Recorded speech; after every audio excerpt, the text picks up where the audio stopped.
Iran sudah menyiapkan retaliasinya ini dalam waktu 40 tahun lah sejak berakhirnya perang Iran-Irak ya. Mereka juga mempelajari Irak 1 tujuannya simple, pasukan Irak yang mengokupasi Kuwait keluar. Irak 2 lebih susah, pasukannya harus sampai ke sana. Ini 23 hari.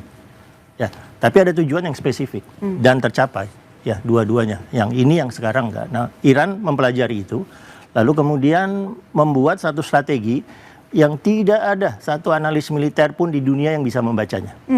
Nggak ada dokumennya, tidak ada tulisan akademiknya, tidak ada jurnal-jurnalnya, semuanya tertutup. Ya, kita kemudian menduga-duga.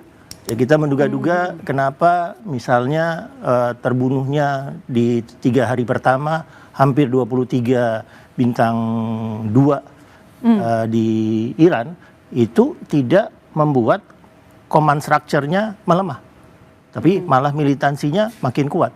Ya, ini sudah ada satu strategi yang dipersiapkan oleh Iran yang kita tidak bisa membacanya. Nah, itu yang menjadi kesulitannya dan itu yang mungkin terlalu disederhanakan ya oleh Amerika Serikat.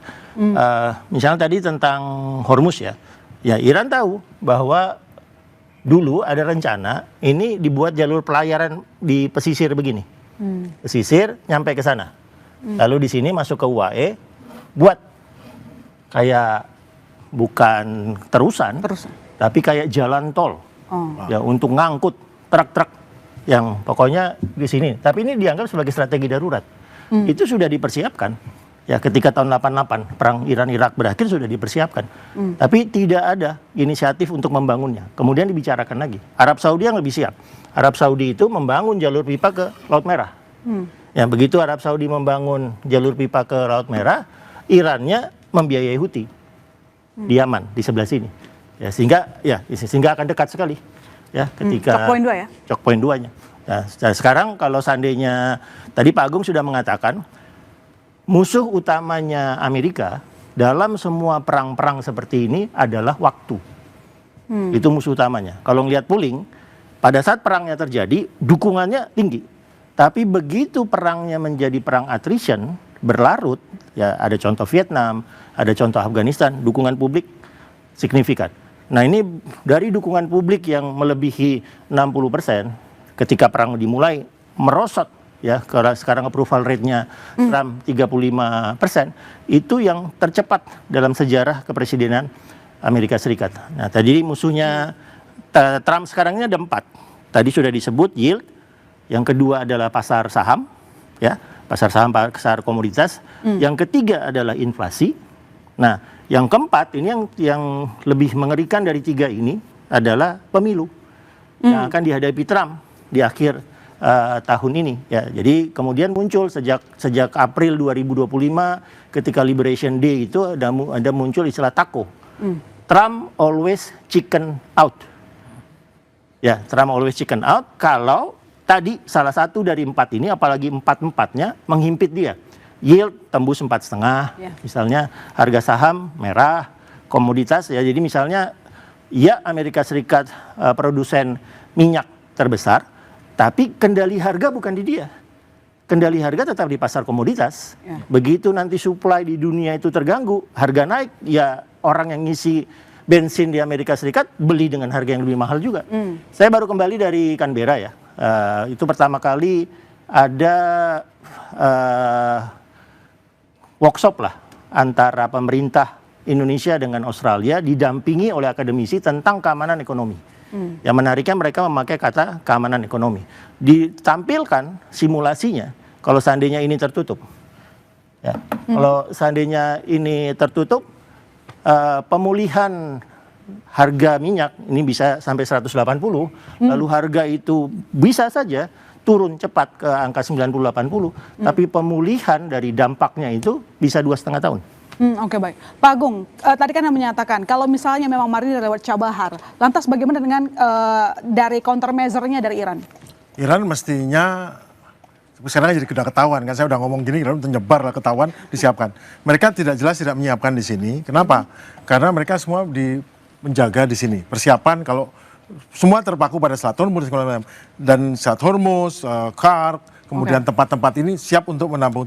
Di sini ada tempat yang paling sedikit, yang pertama masyarakatnya nggak populer, kemudian memang tidak banyak ini, dan saya udah selidiki bahwa memang sedikit yang di sini. Dia ada markas besar IRGC di sini, yaitu untuk angkatan laut, tetapi itu bersifat logistik karena jadi di dalam sini banyak pelabuhan, Bandar Abbas punyanya Iran. Satu-satunya pelabuhan yang di luar Selat Hormuz atau Teluk ini adalah di sini. Jadi kalau ini tertutup, bisa di sini. Nah, ini penting sekali. Dan yang penting lagi adalah dengan mudahnya Amerika dapat logistik untuk di sini bukan tapi dari Pakistan langsung bisa nyebrang, logistik dengan samaran apapun. Dan ini langsung bisa kapal induk mendekat, maksudnya di luar jarak tembakan ini bisa mendekat kapal terbang. Tanggal 1 April kemarin, pada pagi hari 1 April itu ada sekitar 4 pesawat pembom B-2 mau ngebom ke Pulau Kark. Yang nyuruh si Hexet ini ngebom kilang minyak. Dia orang ini nggak ngerti. Kemudian ada F-35 dari George Abraham Lincoln mengawal. Dia holding sini refueling. Saat menuju sini, Trump berada di Gedung Putih dengan National Security Council-nya. Yang dilihat itu selain medan perang, yang dilihat adalah Bloomberg sama Reuters. Kemudian dari Bank Sentral mengatakan di Amerika bilang, Pak ini sudah lewat 4,8, ekspektasinya 5,5 kalau kamu nyerang sini. Langsung Trump, alihkan suruh ngebom ke sini, kemanapun pokoknya jangan di sini.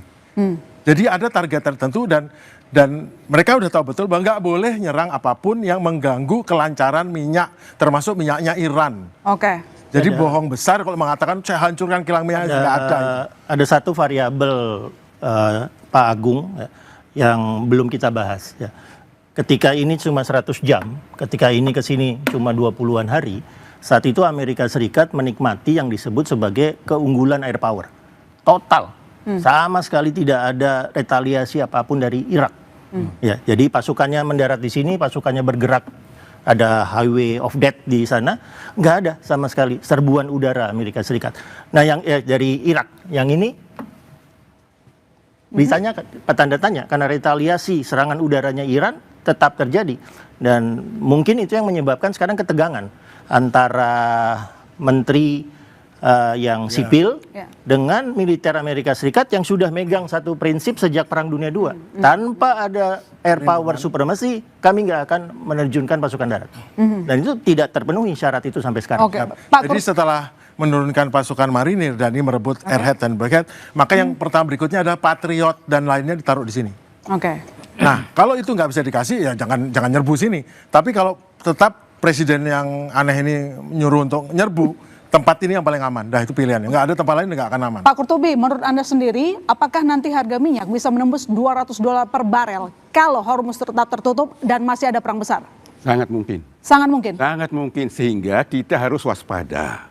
Dari sekarang, kalau boleh ya, undang-undang migas itu segera dicabut oleh Presiden. Agar investor kembali marak masuk Indonesia. Kita punya wilayah darat sama laut sama dengan benua Eropa. Darat dan laut kita sama luasnya dengan benua Amerika. Minyak itu ada di darat dan ada di laut. Kita masih begitu banyak potensi migas kita di perut bumi, baik di darat maupun di laut. Itu tidak pernah bisa kita tangani karena salah kelola, undang-undangnya yang salah dibiarkan sampai detik ini. Undang-undang segera dicabut sama Presiden Prabowo kalau beliau ingin berpikir migas kita ke depan bisa meningkat drastis naik ya. Cabut itu undang-undang yang jahat ini. Ya kok dibiarkan gitu loh. Saya sudah ribuan kali ngomong di TV di mana supaya dicabut, nggak ada yang mau denger. Pemerintah sampai detik ini masih berlaku itu undang-undang yang jahat ini. Yang menyebabkan produksi minyak cuma 600.000 barel per hari. Coba. Padahal begitu banyak potensinya. Masih belum mau nanya, silakan. Saya rasa poinnya menjadi sangat menarik dan kompleks menurut saya, terutama kalau kita baca dari perkembangan terbaru. Saya ingin menggunakan diksi yang digunakan oleh Presiden Trump untuk menggali lebih dalam yang disampaikan oleh Mas Agung dan Mas Andi dan juga Pak Qurtubi nanti di akhir, yaitu 2-3 minggu. Pertanyaan saya adalah sejauh mana mungkin penguasaan di mana tadi Mas Agung itu yang disampaikan di Cabahar itu 2-3 minggu mungkin nggak untuk menguasai pasukan di situ? Dan untuk Mas Andi sama, sejauh mana mungkin 2-3 minggu mungkin nggak menguasai uranium itu dan diangkat ke atas sesuai dengan yang Mas Andi tadi sampaikan? Ini karena Mungkin atau target tidak? dari Trump itu kan 2-3 minggu ke Dua depan, ya? sampai 3 minggu perang ini Ya. akan berakhir. Mas Agung mungkin atau enggak? Trump tidak mengatakan soal diambil uraniumnya. Trump yang katakan adalah kita akan beri pukulan terakhir yang membuat pukulan terakhir itu pukulan terakhir menghancurkan banyak dan menghancurkan perasaan banyak. Dan saya ngelihat uranium sudah nggak penting lagi bagi dia karena nggak mungkin, jelas Ya, nggak mungkin. maksud saya begini Mas Agung, sebenarnya Trump ini kan penuh dengan diksi-diksi yang misteri ya, yang kita nggak pernah tahu ini akan arahnya kemana. Saya ingin mengatakan kalau memang 2 sampai 3 minggu itu tidak mungkin untuk mencapai yang disebut sebagai perang ini selesai, menguasai tempat itu saja tidak mungkin, berarti ada kemungkinan lain yang bisa kita bicarakan, bisa jadi 2 sampai 3 minggu adalah strategi Trump. Untuk Iran, lagi-lagi kita gunakan strategi Trump nggak pernah linear ya. Jadi Exit minimalis, Mas. Iya, dia menggunakan A, dia menyampaikan A, tapi yang dikerjakan adalah B. 2-3 minggu itu konsisten dengan strategic belief-nya Amerika Serikat ya, sejak Perang Dunia II. Jangan pernah berperang di kawasan Timur Tengah melebihi bulan Juni. Juni, Agustus jangan berperang kawasan Timur Tengah. Panasnya nggak karuan. Panasnya alam ya. Panas alamnya nggak karuan. Iya. Ya, itu bisa suhu 40-50 derajat kan Iya. kalau Persis. di musim panas ya. Jadi musim panas. perang di Timur Tengah itu memang selalu dirancang sebagai perang musim dingin. Ya, waktu terbaik untuk berperang di Timur Tengah itu bulan Februari. Artinya sekarang kan sebenarnya gini, konsisten. glorifikasi terhadap perang bahwa Amerika menang itu selalu didengungkan oleh Trump. Tapi dalam waktu 2-3 minggu ke depan, yang jelas bahwa pasukan darat tidak mungkin diturunkan. Karena sangat pendek Waktunya. yang kedua waktunya. Apakah itu untuk membebaskan Selat Hormuz yang katanya sekarang bukan prioritas lagi, atau misalnya menangani masalah uranium. Yang kedua, bahwa kalau misalnya glorifikasi ini diteruskan dan kemudian saya yakin tadi kalau misalnya saya ditanya exit strateginya, Ya. itu adalah mereka akan keluar tapi tidak mengatakan bahwa saya kalah. Sekali-sekali aja mereka nyerang. Seperti kayak sekarang di Rusia dengan Ukraina kan nggak tiap kali. Jadi minimalis ya Pak menurut Anda? Itu yang minimalis yang bisa dilakukan sehingga apa? Trump ingin menyelamatkan mukanya di masyarakat internasional maupun masyarakat di dalam negerinya. Harapannya harga minyak akan turun. Nah, Iran akan mengatakan bahwa karena sudah tidak ada serangan lagi, kami juga tidak akan membalas serangan itu. Tapi yang jadi masalah adalah Israel. Apakah Iran melalui proksi-proksinya justru akan lebih intensif menghajar Israel tanpa ada perlindungan dari Amerika Serikat? Itu yang menjadi dilema bagi Trump ketika dia akan mengatakan exit strateginya adalah 2-3 minggu kita harus winding down. Seperti itu. Prof Zuzi, jadi apakah Prof itu setuju atau sepakat bahwa ini merupakan exit strategi yang kepepet, minimalis? Anda ingat Undang-Undang War Powers Act, kalau tidak disetujui, seorang presiden harus keluar dalam 60 hari atau dia membuat keterangan rinci kepada Kongres apa yang akan dilakukan. Jadi dia tidak punya alternatif. Dia tidak bisa menurunkan ground troops karena keterbatasan legalisasi. Juga kalau dia sampai melakukan itu melanggar.